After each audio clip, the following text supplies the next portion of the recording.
Ok, então tá gravando. A partir de agora vocês são astros de Hollywood e em breve vocês estarão no YouTube, na aula de história. Então, nessa aula, a gente vai fazer uma correção da atividade que eu passei para vocês, mas antes de fazer a correção, eu acho muito importante que nós façamos uma revisão sobre o que a gente está estudando até aqui, e eu vou usar os slides que eu usei para os vídeos, tá bom? E assim, à medida que aparecer dúvida, que você lembrar de uma dúvida sua, você pode me interromper, sem problema. Me interrompa, e aí você abre o seu microfone e faça a sua pergunta, certo?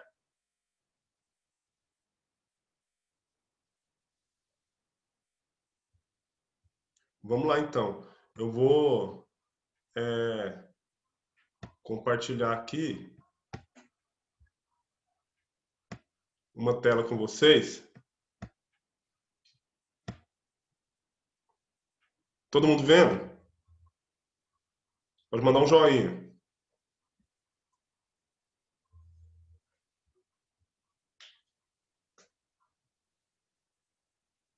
Sim?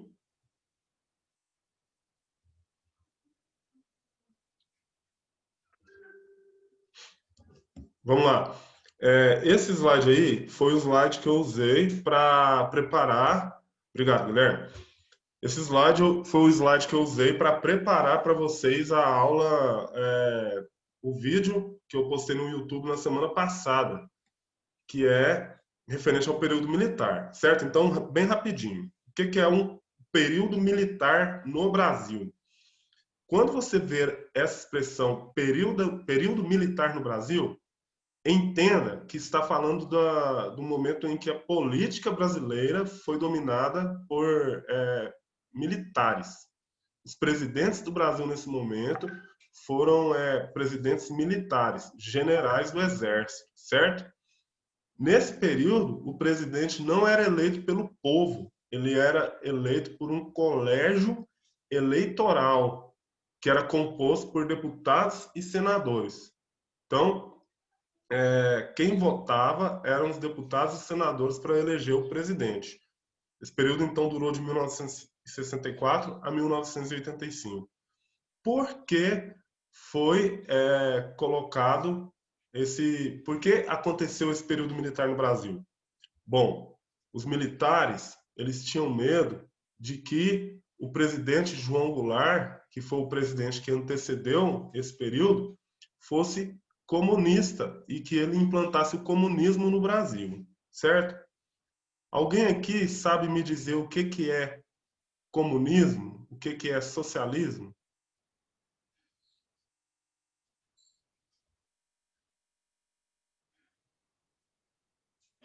Bruna, Guilherme, Grazi, Jordana tá aí, o Cauã também.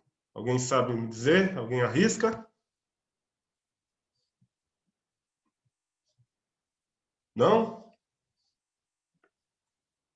Então vamos lá, ó. No mundo, nós temos duas ideologias muito fortes na economia: a ideologia capitalista e a ideologia socialista. Você vê muito isso nas aulas de geografia, por exemplo. O capitalismo ele é baseado em algumas doutrinas fundamentais, como, por exemplo, a livre concorrência, né? Ou seja, em uma sociedade capitalista, se eu me qualifico bem, eu conquisto os melhores empregos.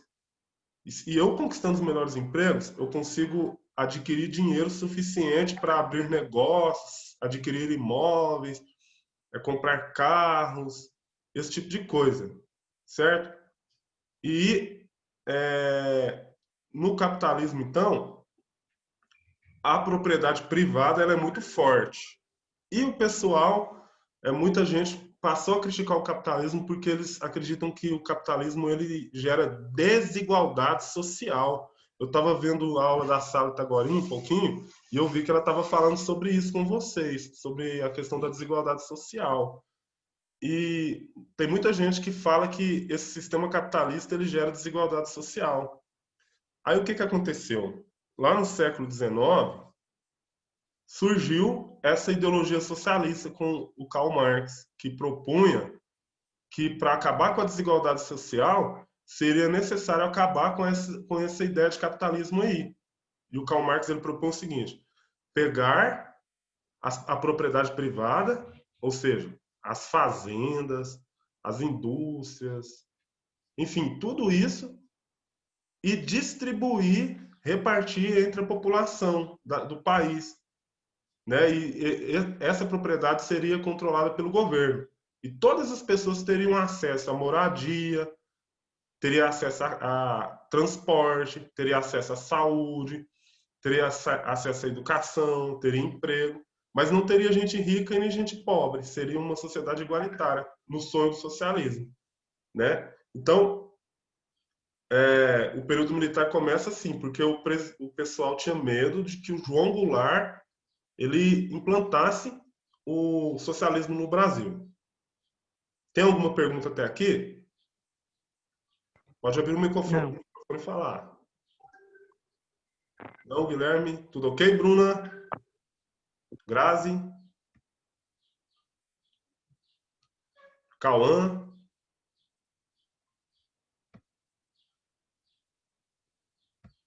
Ok, então vamos seguir. Bom, eu coloquei esse slide aqui só para a gente lembrar quais foram os presidentes que antecederam ao período militar.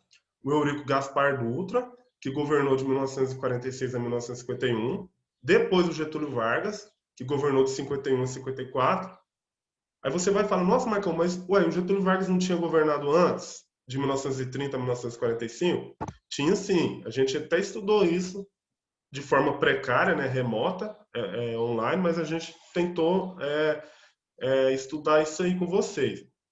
De 30 a 45, o Getúlio Vargas governou de forma... ele não foi eleito, ele deu golpes para governar. Agora, de 51 a 54, ele foi eleito. E em 54 ele se matou, como nós vimos. Depois, em 56 e 61, foi o Juscelino Kubitschek, o JK. Nós conhecemos como JK. Ele governou de 56 a 61. E o JK foi responsável, o governo dele, por construir Brasília, certo? Após o JK sair do poder, entrou o Jânio Quadros, que governou de janeiro de 61 até agosto de 61, aí logo ele renunciou. E por fim, depois dele, o João Goulart, que é o cara pivô aí da entrada dos militares no poder. O João Goulart governou de 1961 a 1964. Todos esses políticos são conhecidos como políticos populistas, como a gente está vendo no título do slide, fase do populismo, que foi de 46 a 64. O que é um político populista? É um cara que fala o que o povo quer escutar, é um cara que quer parecer com o povo, é um cara que tem acesso direto ao povo, sempre está ali conversando com o povo. Enfim, esse é o político populista. Muito parecido, por exemplo, com o Jair Bolsonaro, que quase todo dia conversa com o povo lá em Brasília, certo? Então, o Jango é esse cara aí que a gente viu nos vídeos. Ele, em 1964, já tinha 3 anos que ele estava governando o Brasil. Ele propõe as reformas de base nesse discurso aqui, que está retratado nesse jornal, A Última Hora, discurso feito na Central do Brasil, lá no Rio de Janeiro.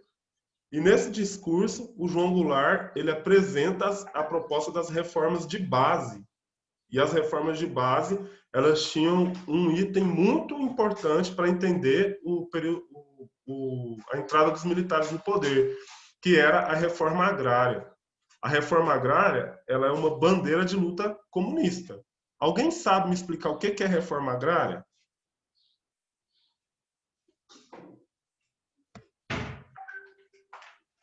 Cauã, Bruna, Grazi e Guilherme. Alguém sabe me explicar o que é reforma agrária? Vamos lá. Vou dar oportunidade para vocês. Espera só um pouquinho, gente.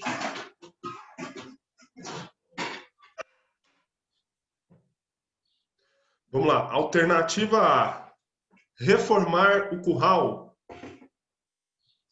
Alternativa B, capinar a roça. Alternativa C, arrumar a casa do caseiro da fazenda. Ou a alternativa D, pegar as grandes fazendas, desapropriar a parte que o fazendeiro não está usando e pegar essa parte que foi desapropriada e distribuir às pessoas que não têm terra. Qual que vocês acham que é? Letra A, B, C ou D? Eu não consigo ver o chat agora, galera, que eu estou compartilhando tela. Fala aí, abre o microfone e fala. Letra A, B, C ou D?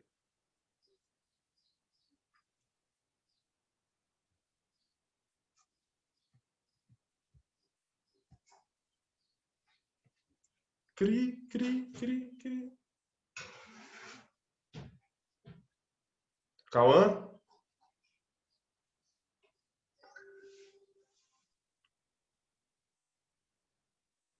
Bruna? Grazi? Guilherme?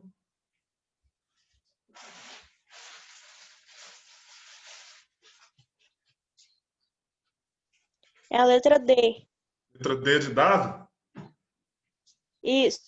Isso mesmo, muito bem. Letra D de dado. A reforma agrária é isso, é você pegar aquilo que aquela grande propriedade de terra, a proposta é essa, pegar a grande propriedade de terra, desapropriar aquela parte que o dono da fazenda não está usando, né? Chega no Cauã, que é o dono da grande fazenda, e fala: e aí, Cauã, tudo bem com você?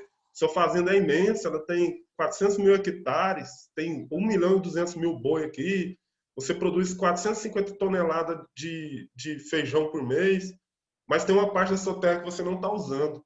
Aquilo está lá jogado, não está valendo nada. A gente vai pagar o valor que ela vale e aí nós vamos pegar essa parte de terra e vamos dividir ela com as pessoas que não têm. Então isso é reforma agrária e é uma bandeira de luta socialista. Então a classe média ficou preocupada, as pessoas mais ricas, enfim, ficaram preocupadas com essa ideia e começaram a pressionar o governo. Esse cara está querendo, aliás, o governo não. Começaram a fazer campanha com os militares, né, porque ficaram pensando, nossa, vai acontecer um golpe, esse cara vai implantar o socialismo no Brasil. Perigoso. Isso é perigoso, o Brasil vai virar uma nova Cuba. E alguns dias depois, aconteceu essa manifestação que a gente está vendo no slide, a Marcha da Família com Deus pela Liberdade, e aí essas pessoas começaram a pedir que os militares intervissem na situação. Então, apoiado pelos Estados Unidos, que tinha a ideia da Guerra Fria, os militares afastaram João Goulart no dia 31 de março de 1964 e aí começa o período militar. Foram esses presidentes que a gente vê no slide aí que governaram o Brasil nesse período. A gente já tinha falado sobre isso na videoaula, né? O Castelo Branco, o Costa e Silva, o Médici, o Geisel e o João Batista. Foram esses os presidentes do Brasil. Bom, nesse período, vamos para esse mapa mental aqui, nesse período, vou trabalhar com vocês só isso aqui, ó.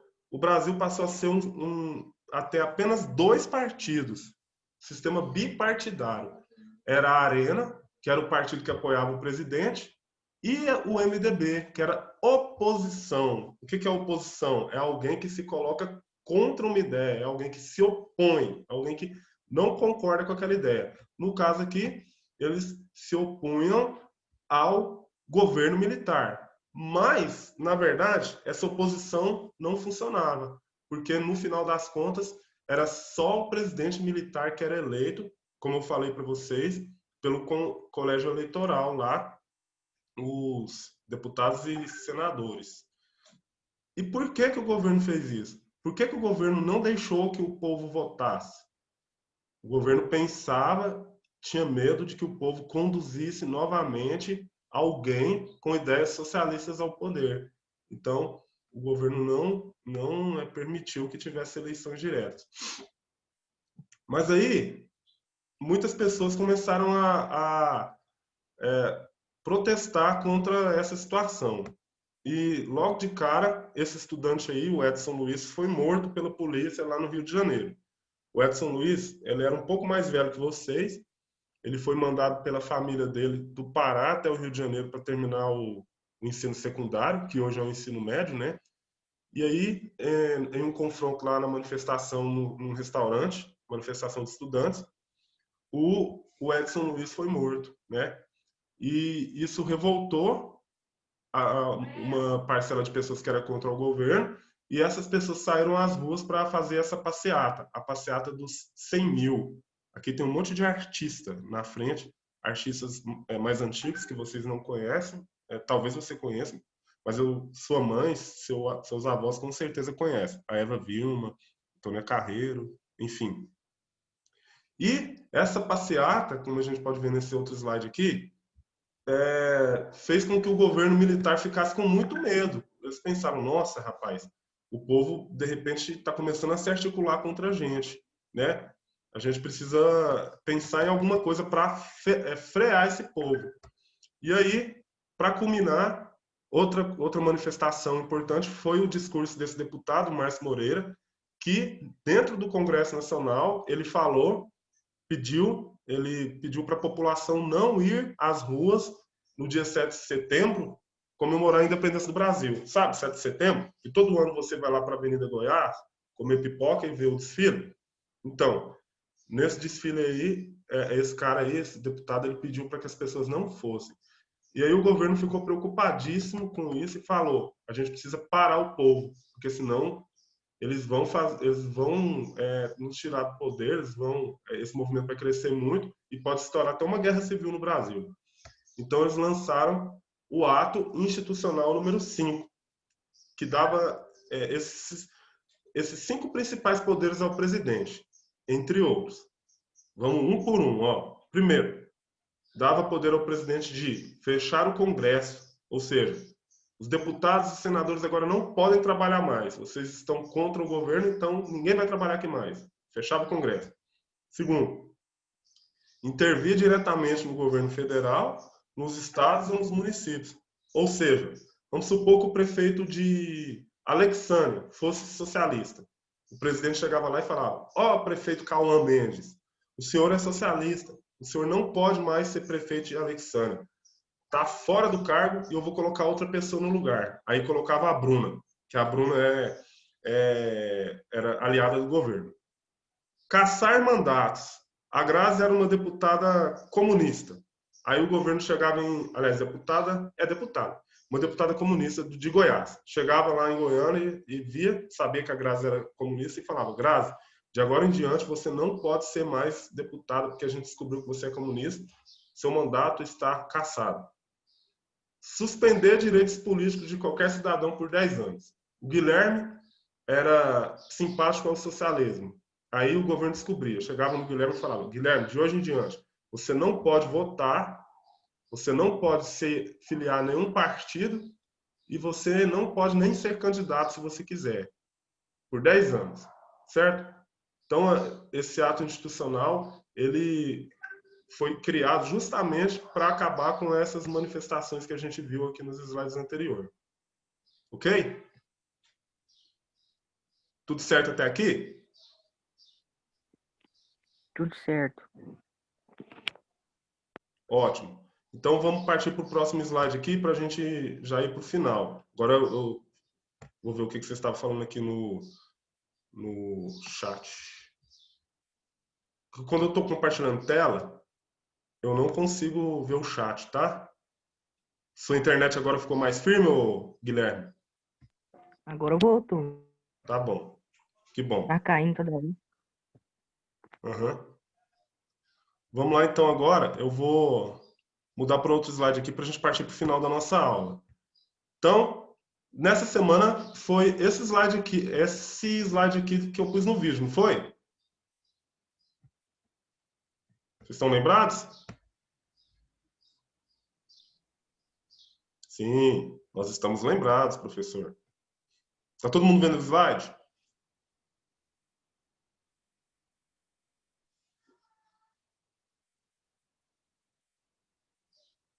Beleza, eu sei que vocês estão. Então, ó, o AI-5, ele passa essa ideia aqui, ó.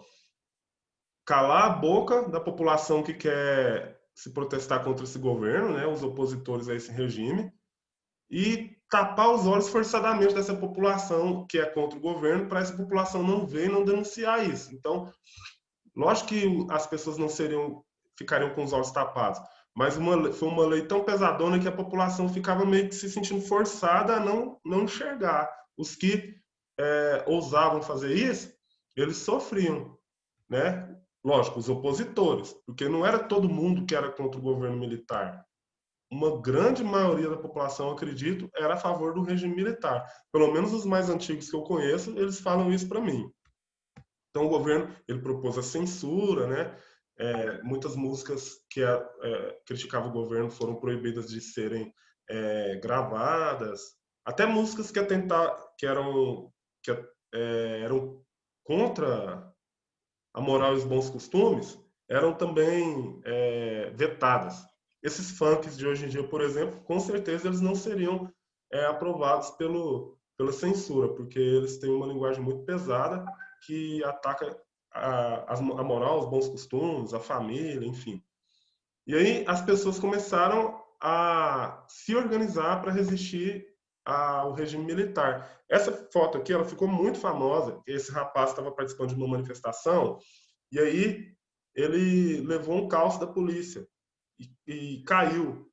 E o cara que tirou a foto, ele conseguiu capturar o momento exato que ele está caindo. E essa foto ela ficou muito famosa e é muito usada para representar esse tempo aí que estava acontecendo repressão às manifestações no Brasil, manifestações contra o governo. É, Aí o governo começou a investigar as pessoas e à medida que ia descobrindo que tinham grupos de pessoas ligadas ao socialismo ou a movimentos contra o governo, muitas delas eram qualificadas como terroristas, como a gente pode ver aí nesse slide. E grupos guerrilheiros foram formados. Primeiro, a Guerrilha do Araguaia, que se concentrou ao norte de Goiás, onde hoje é o Tocantins. Ali a ideia deles era organizar esse movimento de guerrilha e juntar a população da região, que a população da região aderisse ao movimento, formasse um exército poderoso e de dentro do Brasil para fora tomasse o poder, tirasse os militares e fizesse uma revolução socialista no Brasil. Outro movimento importante foi a VPR, a Vanguarda Popular Revolucionária, que o líder foi o Carlos Lamarca, esse rapaz aqui da foto. Essa revolta, aliás, esse grupo guerrilheiro, ele teve uma dissidência, ou seja, ele se separou e foi fundado da separação a Vanguarda Armada Revolucionária Palmares, a VAR Palmares, que teve como principal membro a Dilma Rousseff, que vocês estão vendo aqui no... Aliás, principal membro não, mas uma das pessoas mais famosas do grupo, a Dilma Rousseff, que foi nossa presidente. A gente vê aí aqui uma foto dela fichada pelo DOPS, e aqui ela prestando depoimento. Ela participou de assalto a banco, atentado à bomba, sequestro, para levantar fundos para manter o grupo dela e também para negociar com o governo a soltura de presos do grupo dela. E por fim, aqui a ALN, a Aliança Libertadora Nacional, que foi fundada em 68 e tinha como líder o Carlos Marighella, que é esse menino da foto aí, que foi morto dentro desse período aí, dentro da luta dele, dentro da guerrilha dele. Certo? Alguma pergunta?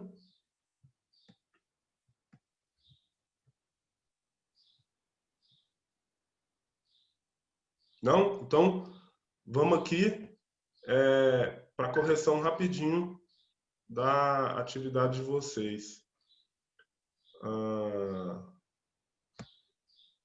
Peraí. Deixa eu compartilhar aqui a tela. Toda vez eu erro isso. Aqui. Tá. Todo mundo tá vendo aí?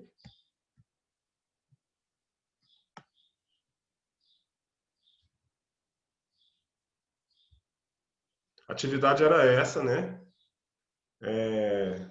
Brasil, a ditadura militar, resistências. O que é resistência? Resistir, é não aceitar, é se colocar contra e lutar contra alguma coisa que você não concorda.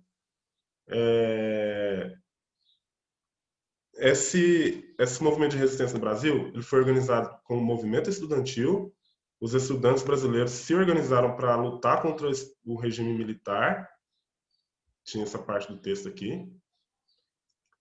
As ligas camponesas, no campo, então, foram formados grupos de camponeses para lutar contra o regime militar. E a luta armada, que foi a última coisa que a gente falou aqui, com a guerrilha do Araguaia, a DPR, a ALN, enfim. E a pergunta era só uma. Identifique o que foi o movimento de resistência durante o período da ditadura civil-militar, qual o seu significado e suas diferenças, e como estes movimentos contribuíram para a reconquista dos direitos sociais e políticos no Brasil. Então, esse movimento de resistência, eu coloquei essa resposta aí, ó, ele consiste na luta pelo retorno à democracia por parte de grupos de artistas, que não estavam no texto, mas eu quis acrescentar, intelectuais, do movimento estudantil e de grupos que se organizaram em guerrilhas. Aqui faltou acrescentar as ligas camponesas, para lutar por essa causa. A diferença entre o movimento estudantil e a guerrilha reside em que o primeiro realizava manifestações denunciando o governo, o segundo era radical e lutava contra o governo através das armas, certo? Então, o movimento estudantil era mais com manifestações e a guerrilha era na base da bala mesmo. Eles partiram com tudo para conquistar o poder à força. Ok? Gente, esse é o momento agora que vocês podem fazer perguntas, se vocês quiserem. Ficou alguma dúvida? Tem alguma pergunta que vocês querem fazer com relação a esse conteúdo?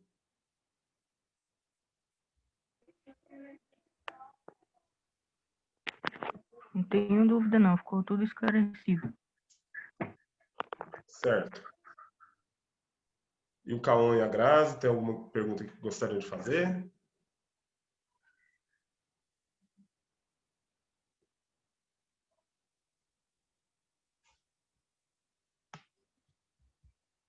Tá bom. Eu vi aqui que a Grazi falou que o celular dela fica travando e ela não consegue falar. Mas deu para escutar, né? Depois, se você não conseguir responder por aqui, pode mandar uma mensagem para mim. Só ver o que está acontecendo aqui no grupo. Beleza. Gente, então espero que eu tenha conseguido ajudar vocês, esclarecer vocês sobre um pouquinho do que nós estamos vendo. E como vocês sabem, a partir de agora a gente vai sempre estar usando o Zoom. Essa aula aqui ela vai ficar gravada e depois eu vou compartilhar ela com os demais alunos que não conseguiram entrar. Então, se vocês não têm mais nenhuma pergunta a fazer, a gente vai encerrar agora. Eu quero desejar a vocês um excelente fim de semana e até a semana que vem, beleza?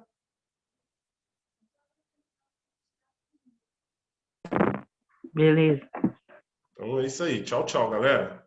Um abraço. Fiquem com Deus.